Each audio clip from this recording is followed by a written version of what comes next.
Il vient d'une ville sabataïste. Donc il faut lire ces livres pour comprendre de quoi je parle. Arthur Mandel, Le Messie militant, c'est des livres en français, accessibles. Et Charles Novak, Jacob Frank, le faux Messie. Qui est Jacob Frank? Jacob Frank, c'est la deuxième réincarnation, selon lui, hein, parce qu'il croit en la réincarnation. Alors ne me demandez pas à quoi ça sert tout ça, comment ça se fait, c'est débile, je comprends pas. Vous pouvez pas comprendre, ça n'a aucun sens. C'est une sauvagerie sans nom. Hein, après, je vous expliquerai ce qu'ils font. Donc, Jacob Frank, c'est la deuxième réincarnation, un siècle après. Et lui, il va infiltrer l'église catholique polonaise. Ça va être exceptionnellement rapide. Pourquoi? Parce que immédiatement, ils vont être anoblis. Donc, ils vont accéder au plus haut poste de la noblesse, militaire, etc., etc. Et donc, ce livre est spectaculaire. Vraiment spectaculaire, hein, puisqu'on apprend que Warburg, les Oppenheimer, Brzezinski, Rothschild sont tous des franquistes. Et les franquistes, qu'est-ce qu'ils font? Les sabataïstes, qu'est-ce qu'ils font? Eh ben, ils pratiquent l'inceste, la sorcellerie, la cabale, le crime rituel.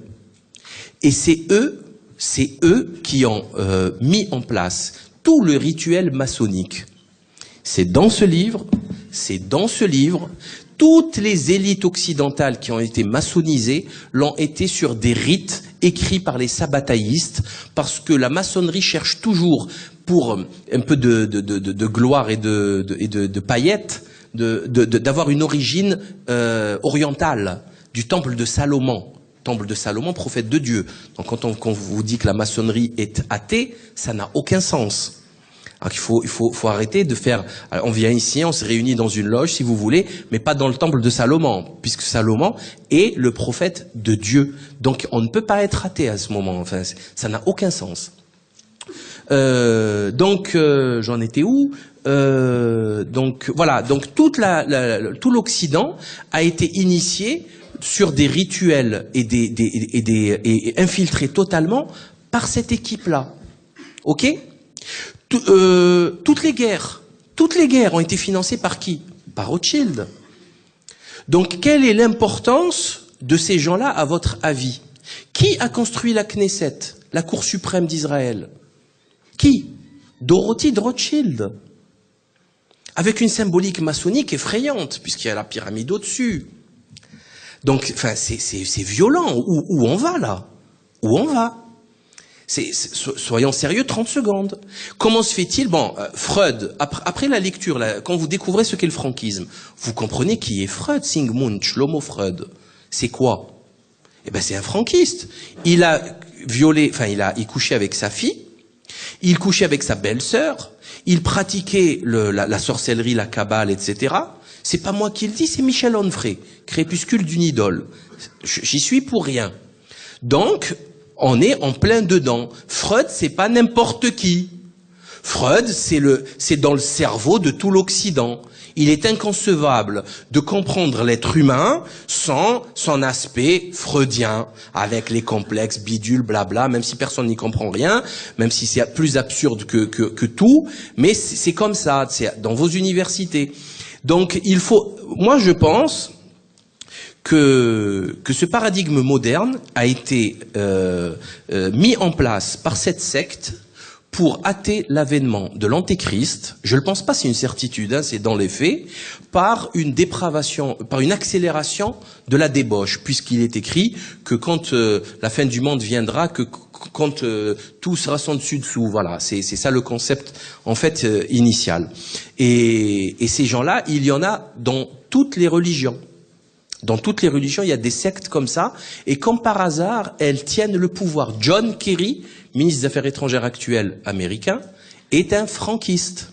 Alors ils ont changé tous leur nom, vous ne pourrez pas les reconnaître, à moins de faire des recherches très pointues, comme comme des gens qui vont dans les universités, dans les bibliothèques, les archives, et qui remontent toute la descendance. Brzezinski, qui fait la pluie et le beau temps depuis 40 ans aux États-Unis, qui a été le conseiller de tout le monde, est un franquiste. Ces gens-là sont des diables sur pattes. D'accord? C'est pour ça, il y a un papier là qui a été montré, je crois, dans la dernière vidéo du mois d'Alain Soral, dans laquelle il parlait de Elie Wiesel. Et Elie Wiesel, il parlait en Allemagne, il fréquentait toute la jet set allemande, et à un moment donné, il y avait tellement de décadence que ça lui rappelait les Sabéens.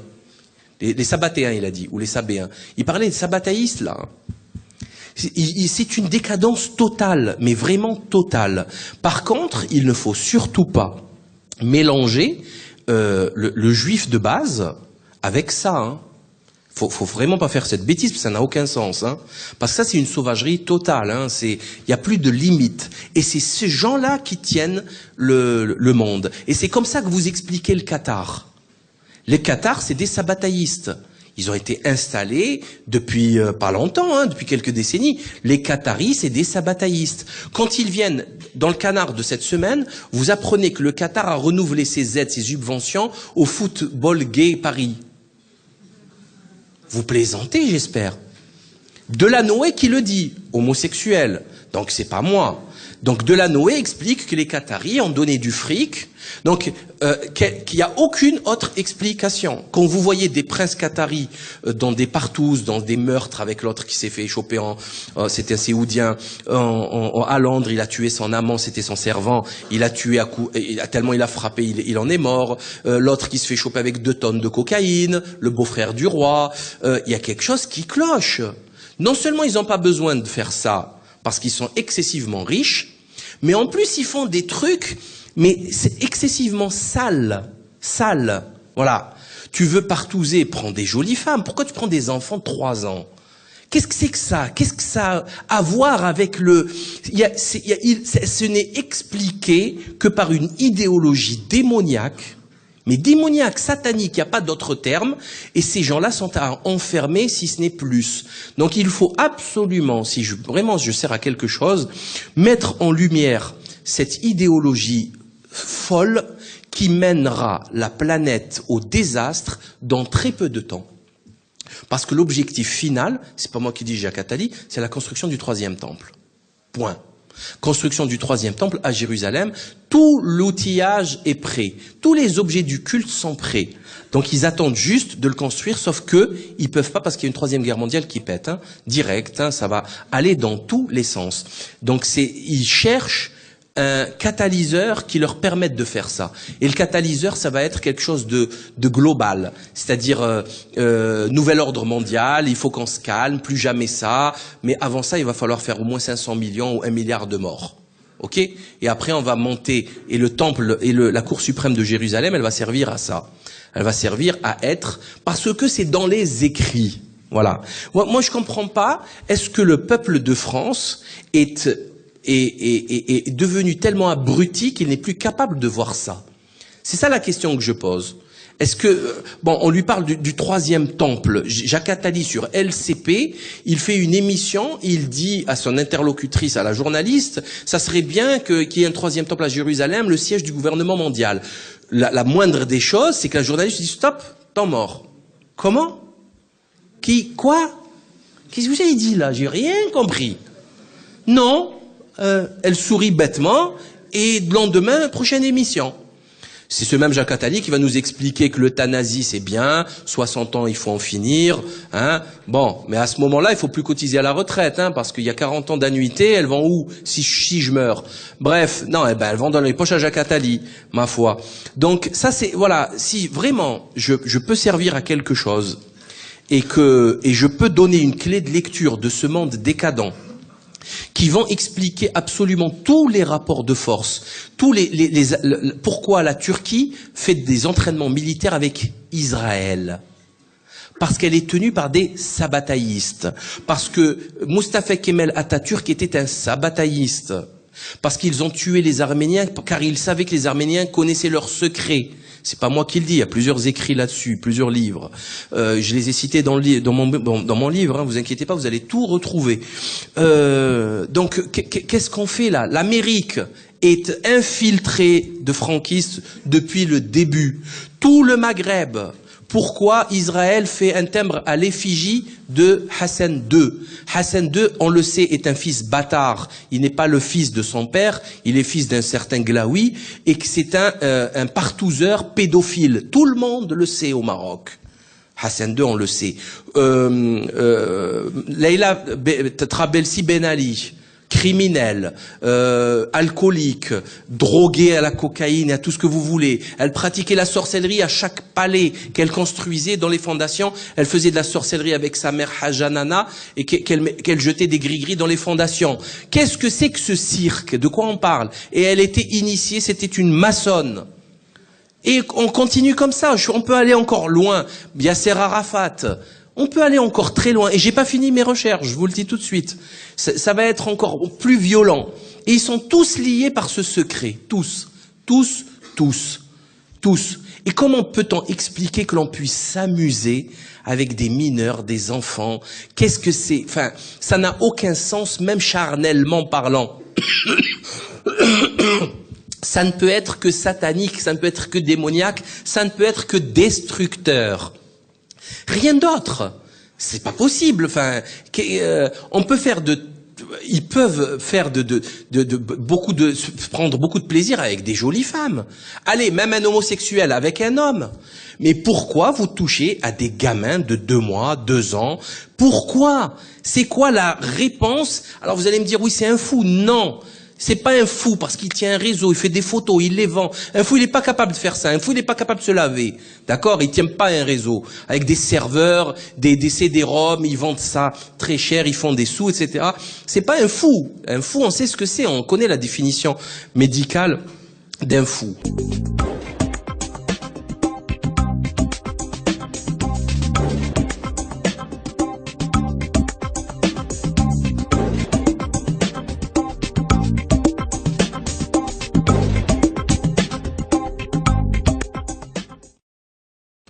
Donc là, si vous avez des questions, je vais juste faire un petit récapitulatif d'actualité. Là, il y en a pour 30 secondes.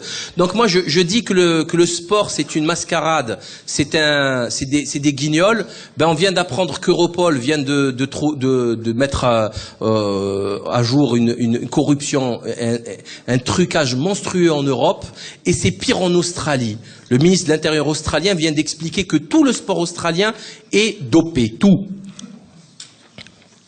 On vient d'apprendre que, ça c'est à mourir de rire, Fitch Ratings va dégrader Standard & Poor's, les agences de notation. Là, c'est le summum du summum de la bêtise.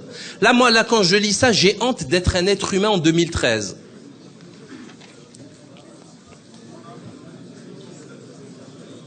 Vous avez des questions ? Oui. Je me lève. Bonsoir. En fait, c'était sur le franquisme et le sabbataïsme. Donc, vous avez dit que Rothschild et Freud étaient franquistes, quoi. Oppenheimer, Warburg, tous les banksters. En fait, d'après moi, c'est pas possible parce que, à la base, un sabbataïste ou un franquiste, c'est quelqu'un qui cache sa judéité, qui ne l'affirme pas en public. Justement, c'est plus compliqué. Et qui vit son judaïsme en secret, quoi. Donc, il se présente comme musulman ou comme chrétien. Mais la famille Freud, il s'est toujours affiché ouvertement juive. Freud a toujours fait partie, pendant toute sa vie, du Bene Bérite. Rothschild, pareil, ils n'ont jamais caché leur judéité, quoi. Je veux dire, donc, bon, je vois pas comment ce qu'ils pourraient être franquistes parce qu'ils ne le cachent pas en eux-mêmes. Parce qu'il y a différents types, justement. Il y en a plusieurs. En fait, il faut lire ce livre. Là, il en parle très bien parce qu'il est allé les rechercher, en fait. Autant dans celui-là, il fait un bouquin sur comment il s'appelle, Schoenfeld, Junius Frey, celui qui est mort avec Danton sur l'échafaud et qui était le cousin de Jacob Frank et qui avait déjà infiltré les Jacobins. Mais lui, il est allé voir les descendants de ces familles. Sauf que lui, il est vicieux et il nous fait croire qu'il n'y a plus de franquistes aujourd'hui. Bon, c'est vicieux. Bon, il a peur du retour de bâton, mais il a raison. Mais non, et ça existe encore. Et là, il explique comment on peut être sabbataïste, lourianique en fait, en étant ou chrétien, on peut être franquiste antisémite, ça compte pas le judaïsme là. Il Il n'y a plus rien qui compte. Ce qui compte, c'est l'objectif final. C'est la destruction, c'est le péché total. On peut être juif, se dire juif, Rothschild, Oppenheimer, toute la clique. On peut être chrétien, donc intégriste, chrétien catholique, intégriste, antisémite, etc. On peut tout être, en fait. Tout. Parce que c'est très compliqué, en fait. C'est toute l'Europe, ça a mis du temps. Ça a mis du temps, ça a avancé dans le temps. D'ailleurs, enfin, quand vous dites les Rothschild sont juifs, pas tout à fait, parce que quand on voit les croisements qu'il y a eu, etc., c'est pas très juif, hein. Quand on voit certains mariages, certains trucs, c'est litigieux quand même, hein. C'est très litigieux, et on voit très bien qu'il y a rien de judaïque dans leur comportement. C'est des dégénérés. Enfin, juif, c'est une religion. Juif, c'est quelque chose de précis. C'est pas du sang. C'est pas ça, hein. Ils disent ce qu'ils veulent. Moi, non. Pour moi, je crois en Dieu. Donc, le judaïsme, c'est une prophétie, c'est un peuple. Ils ont des commandements. Donc, c'est la pudeur. Il y a plein de choses comme ça. Ces gens-là, non. C'est des porcs. C'est des porcs. Il suffit de voir les photos, etc. La banque, les meurtres, c'est pas, ils ont rien de juif. Hein. Oui, le sang. On dit oui parce que c'est des Rothschild, mais c'est clairement eux qui ont financé de longues années Jacob Frank. Après, il y a des preuves. Il y a des preuves. Les réunions, ils ont été vus là, ils ont été vus là. Il y a des. Parce que tout simplement, mon livre finit avec une phrase simple. En attendant la providence. Si il n'y a pas une action céleste pour rééquilibrer certaines forces, on est cuit.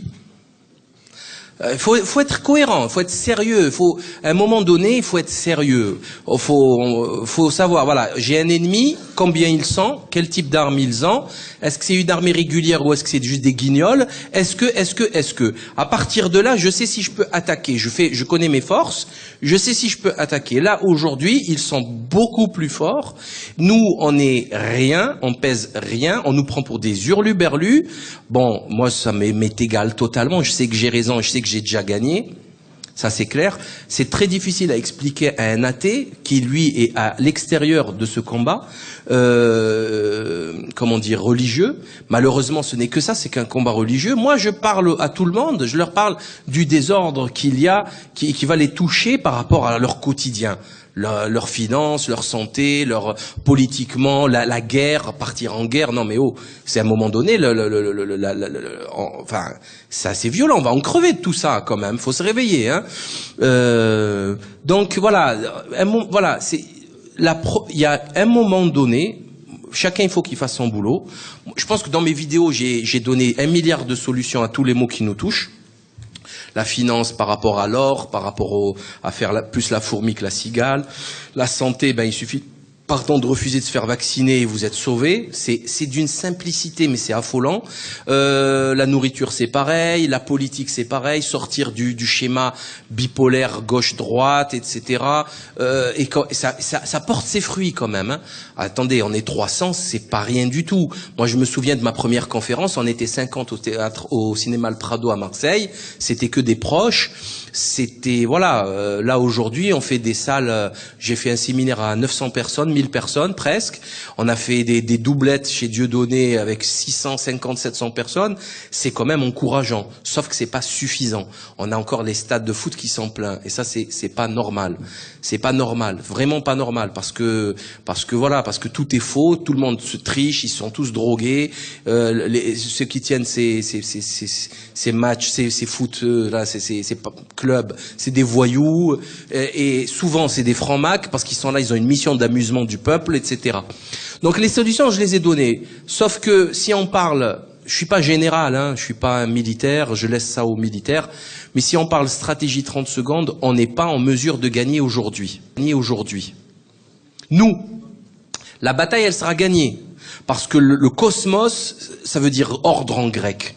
Donc et ils le savent, ces gens-là savent très bien que c'est momentané, c'est l'arrivée de l'Antéchrist, après c'est le retour à la norme. Donc quelque part même eux le savent. Mais entre-temps, nous on compte nos morts, il y a quelque chose qui cloche. En attendant la providence, comme le dit très bien aussi Pierre Hilard, il y a quelque chose qui va se passer.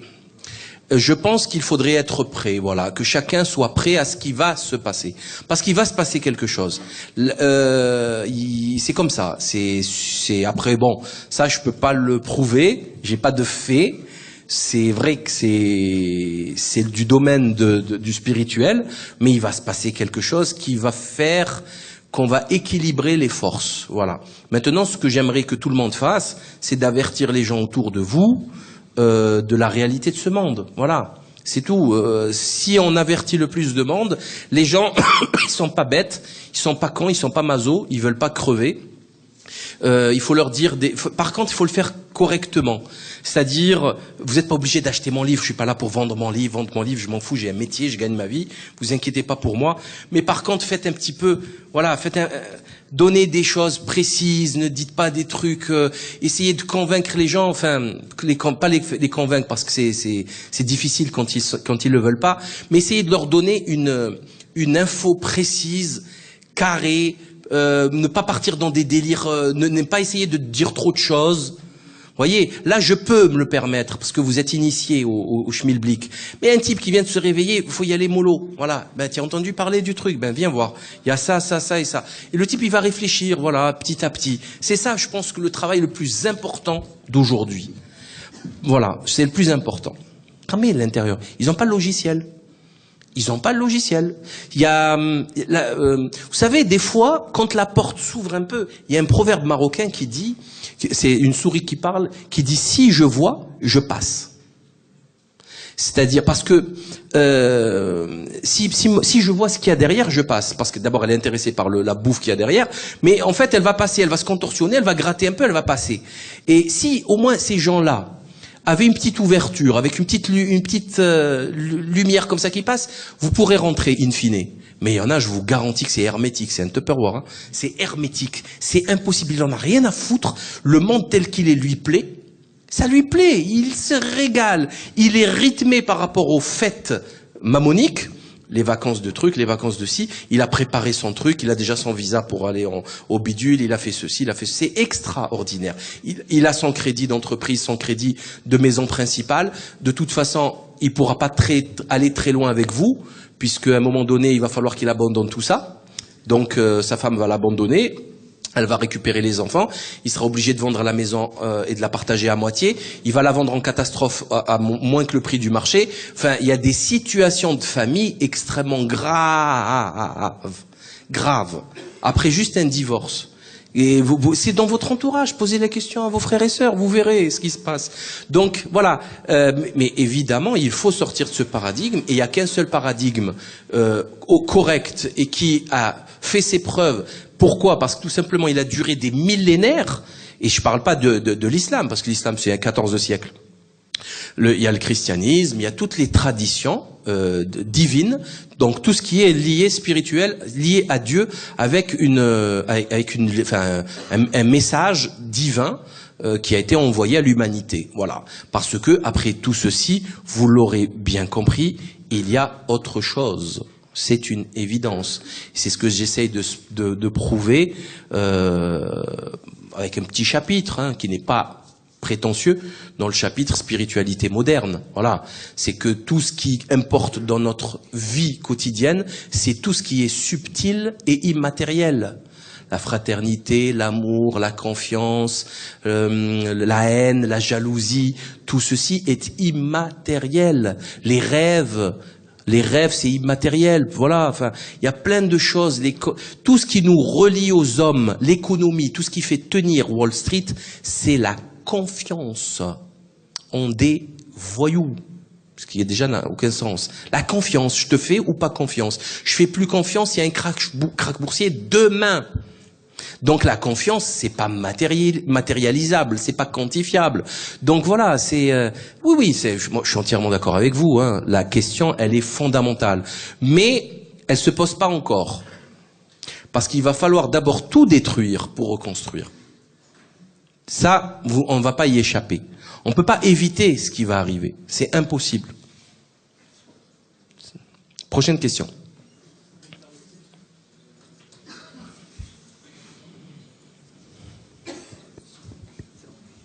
Salam alaikum Salim. Salam. Ça fait déjà plus de 4-5 ans que j'écoute un peu tes vidéos et je suis un peu de ton travail. Et je te remercie beaucoup de ton travail que tu fournis. Merci. Je dois imaginer que ça doit prendre beaucoup de temps et je te remercie beaucoup. Beaucoup, ouais. Et donc j'ai deux questions à te poser si tu me permets. Donc il y a une par rapport aux musulmans et une autre qui dépend un peu de l'humanité. Donc la première en fait qui consiste à dire que les francs-maçons ont infiltré les musulmans, alors que normalement les musulmans ont une relation directe avec Dieu. Ils n'ont pas une croyance cléricale. Ils ne doivent pas écouter donc l'imam ni leurs dirigeants pour savoir pour adorer Allah directement. Donc on est arrivé à un tel point que maintenant, au lieu d'aller jeter les pierres sur le shaitan, on le fait pas à la Mecque. Le shaitan, ils l'ont pris, ils l'ont mis sur le mont Arafat. Et ça, j'étais vraiment dégoûté quand j'ai appris ça. Et qu'est-ce qui s'est passé dans la tête des musulmans pour laisser faire ça alors qu'ils sont au moins 1 milliard ou je sais pas trop combien. Et oui. Ma dernière question, donc les francs-maçons, ils veulent réduire la population mondiale à 1 demi-milliard, à 500 millions.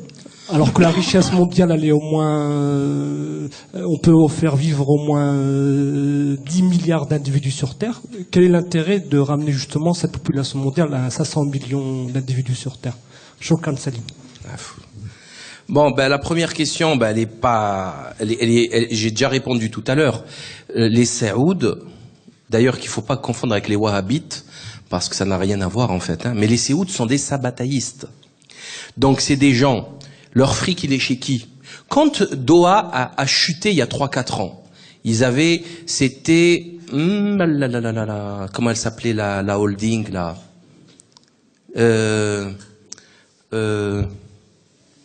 Nakhil, les trucs. Nakhil, c'était les palmiers. Donc ils avaient 70 milliards de dollars de pertes. Qui ont-ils appelé à la rescousse? N'est-ce pas Rothschild? Bon, c'est pas moi, c'est dans tous les journaux. Bon, donc les Saouds, les cafards d'aujourd'hui, sont des sabataïstes. Et c'est les protestants de l'islam, ce qui fait le lien avec le protestantisme de 1550. Donc, c'est quoi? C'est je vais faire du zèle dans la religion. Alors là, mais ça va être extraordinaire. Il va mesurer au centimètre près le pantalon, la barbe. D'ailleurs, c'est un peu du judaïsme dégénéré. Vous savez, il faut 3 millimètres ici, les cheveux. Enfin, mais des conneries, mais monumentales, comme si c'est ça qui va changer votre rapport avec le Seigneur, avec les hommes. Bon, ils vont faire des mesures là-dessus. Ils vont criminaliser l'homosexualité direct. Ils vont tuer le mec. Ils vont donner des rançons pour celui qui va dénoncer les homosexuels.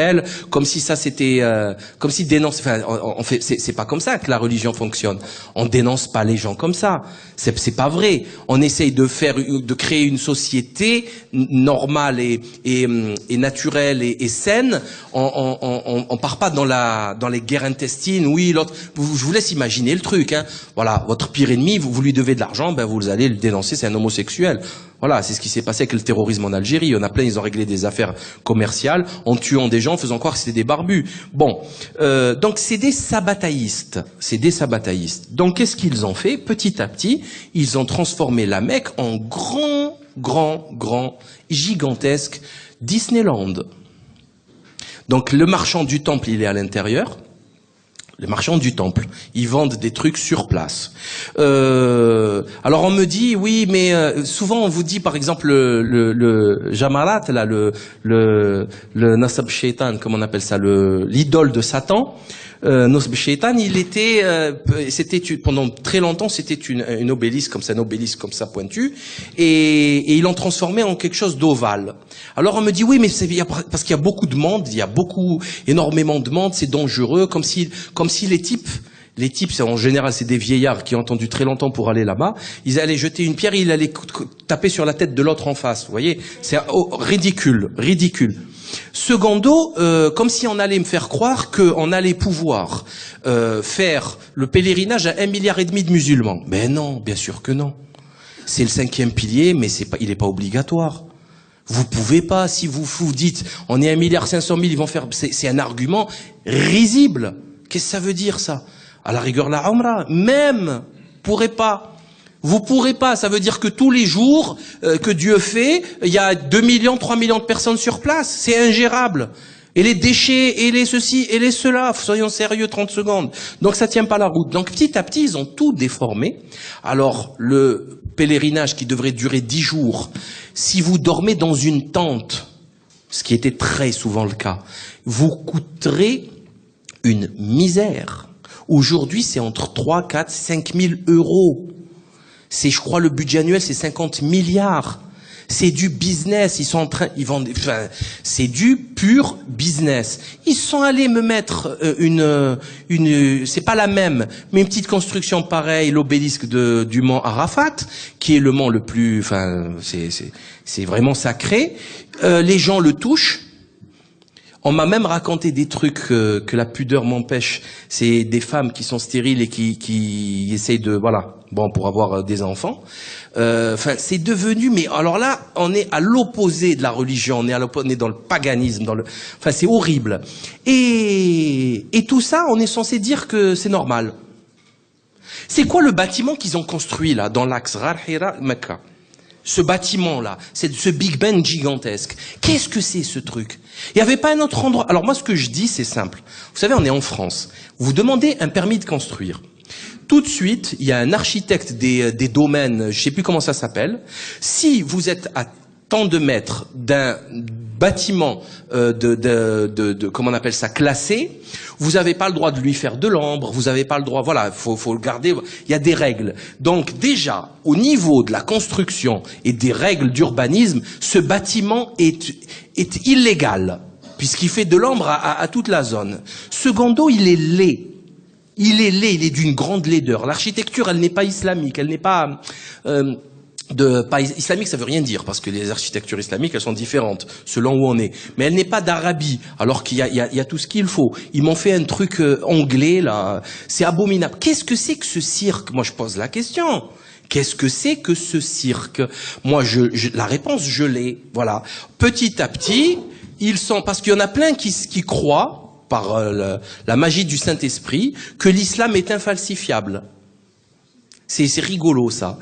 Que l'islam est, alors qu'il y a des dizaines de sectes qui ont dérapé complètement, en se disant musulmans, hein, comme les chrétiens. Les chrétiens, le père Gabriel Amorth explique parfaitement qu'il y a des cardinaux au Vatican. D'ailleurs, il y a le même obélisque à l'intérieur du Vatican, dans la place Saint-Pierre. J'y suis allé, je l'ai vu.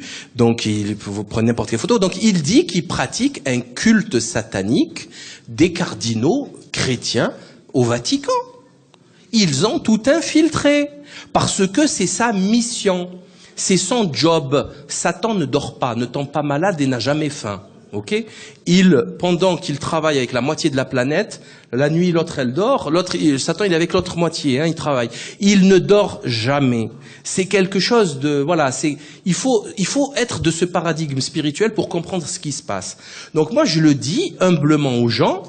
Alors quand je leur ai dit, j'ai dit dernièrement dans une vidéo, le hajj actuel, pour moi, est illicite. Alors on me dit, tu te rends compte de ce que tu dis? Bon, je dis ce que je veux, je suis pas un grand savant de l'islam. J'ai pas émis une fatwa que les gens vont suivre. Bon, faut se calmer un peu. Je suis pas un savant, moi, hein, de l'islam. Attention, hein. Donc je donne mon avis. Moi, pour moi, la Mecque est sous occupation. Moi, de mémoire d'homme, j'ai 37 ans. Quand on est sous occupation, on se lève pour se libérer. C'est tout.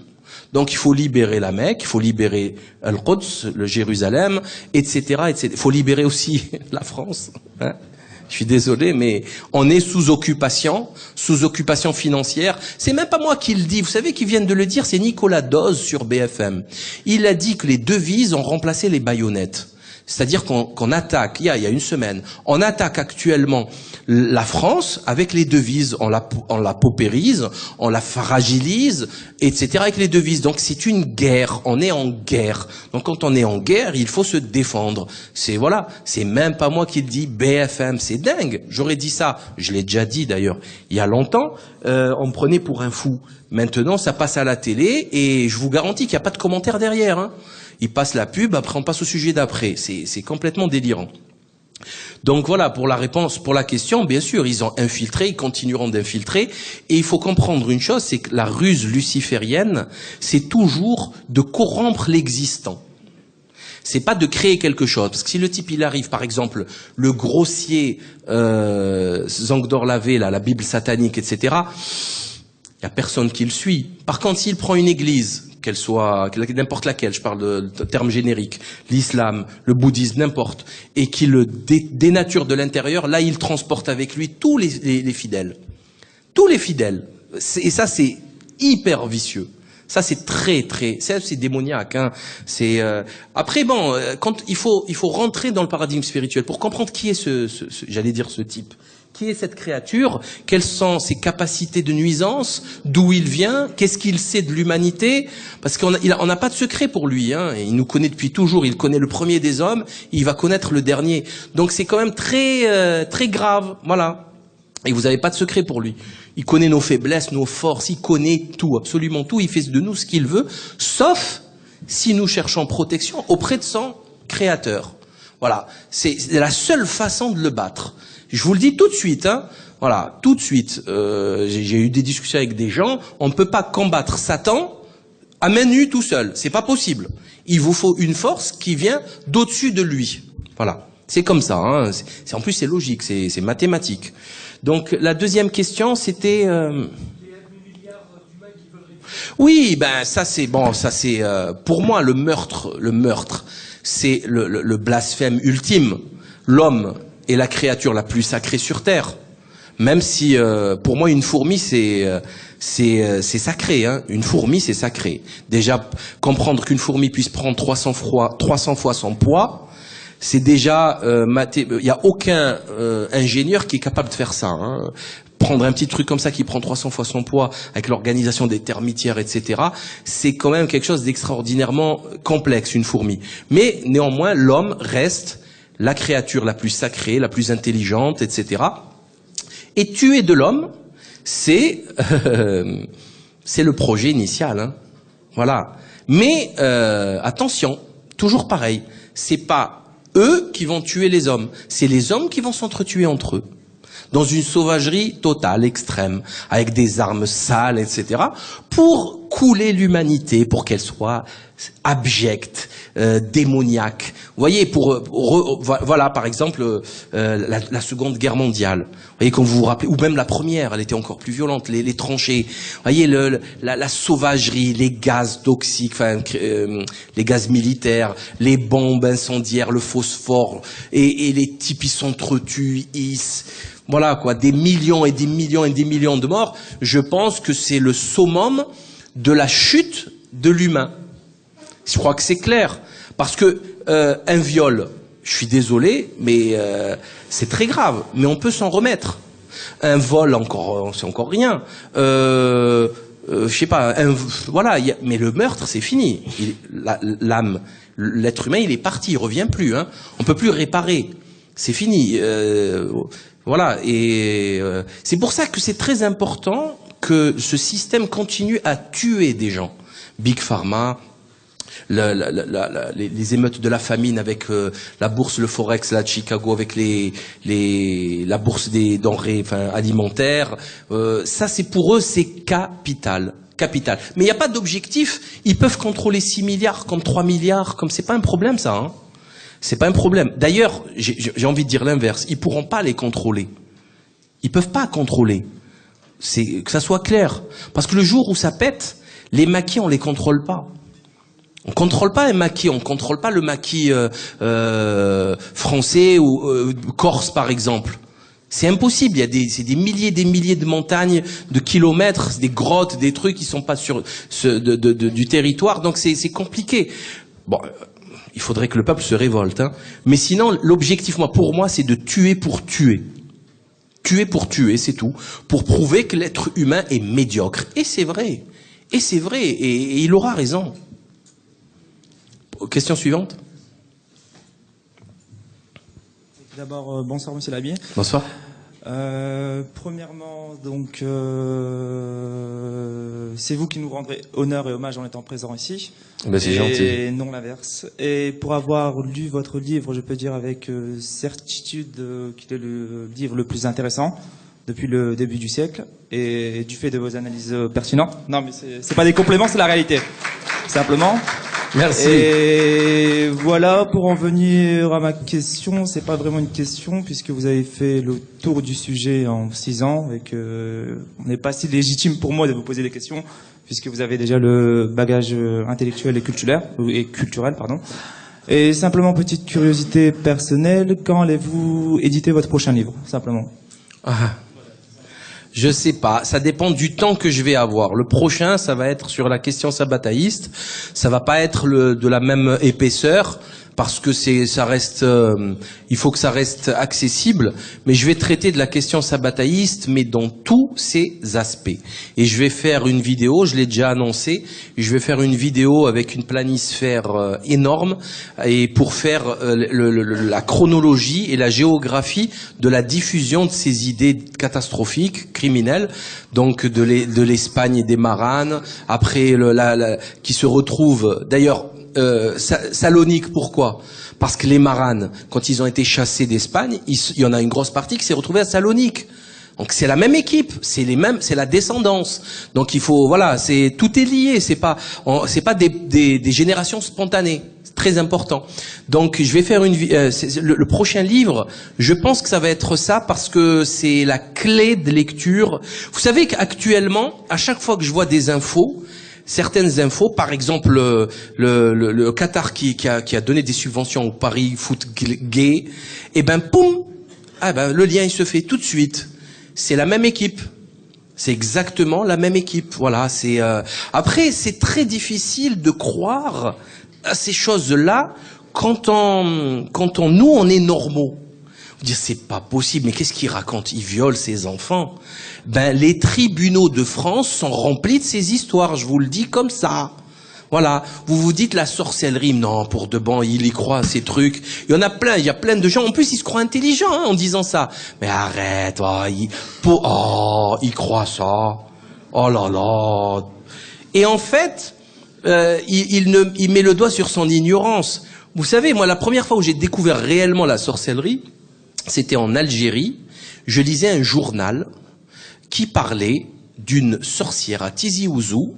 C'est la capitale de la Kabylie, de la grande Kabylie. À Tizi Ouzou, c'est très connu, une grande ville, qui s'est fait arrêter parce qu'elle a déterré un bébé fraîchement enterré la nuit, en pleine lune, blablabla. Il lui a coupé les bras et elle a fait avec du couscous pour faire des petits sachets de couscous qu'elle vendait à 500 dinars à l'époque, ce qui était une fortune. Et ça a été jugé au tribunal de Tizi Ouzou. Alors moi, je dis une chose. Je dis, vous pouvez dire ce que vous voulez. Vous pouvez vous croire intelligent, alors qu'en fait, vous n'êtes que les esclaves du fric. Parce que moi, les Occidentaux, pour moi, ils sont rien d'autre que des esclaves. Donc, et quand je dis Occidentaux, ne vous méprenez pas, hein. C'est tout le monde dans le sac. Blanc, noir, jaune, vert, tout le monde dans le sac. Il n'y a aucune différence. L'Occident est un paradigme. Le Maghreb est occidentalisé. Il n'y a pas d'Orient au Maghreb, hein. D'ailleurs, Maghreb en arabe, ça veut dire Occident, puisque c'est l'Occident du Mashrek, de l'Orient. Donc, la Mecque, c'est pas l'Orient, hein, c'est l'Occident. Il y a KFC, il y a McDo, il y a Timberland, il y a tout. C'est pareil. L'idéologie du fric, etc. Bon, bref. C'est très important de dire ça, hein. C'est très important de mettre les choses, de dire les mots, même si ça choque certains, même si certains se croient.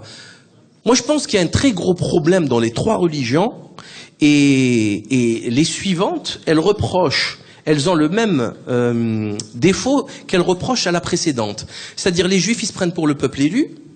Bon, le christianisme est arrivé pour les critiquer, etc. Mais en fait, ils se prennent eux aussi pour le peuple élu, puisque donc quand on dit on se baptise, on est sauvé, ça y est, c'est fini, on va plus en enfer. Et après, les musulmans, ils sont arrivés après, et c'est pareil. Ah non, moi je suis le peuple de Mohamed, je vais aller au paradis, c'est clair. Il va faire l'intercession, je vais aller au paradis. Et ils ont exactement la même idéologie. Celui qui vient après, il croit qu'il va aller au paradis direct. Et les actes dans tout ça, les actes du quotidien, le bien, le mal, Enfin, ben, parlons-en. Donc, tu vas aller au paradis. Donc, si t'es un gros connard de voleur corrompu, violeur, tu vas aller au paradis, c'est ça? Oui, je suis du peuple, tu es le peuple de rien du tout. Tu vas finir en enfer. Combustible de l'enfer. Ça, c'est un truc qui me dérange beaucoup dans les trois religions, hein. Ça me fatigue d'ailleurs.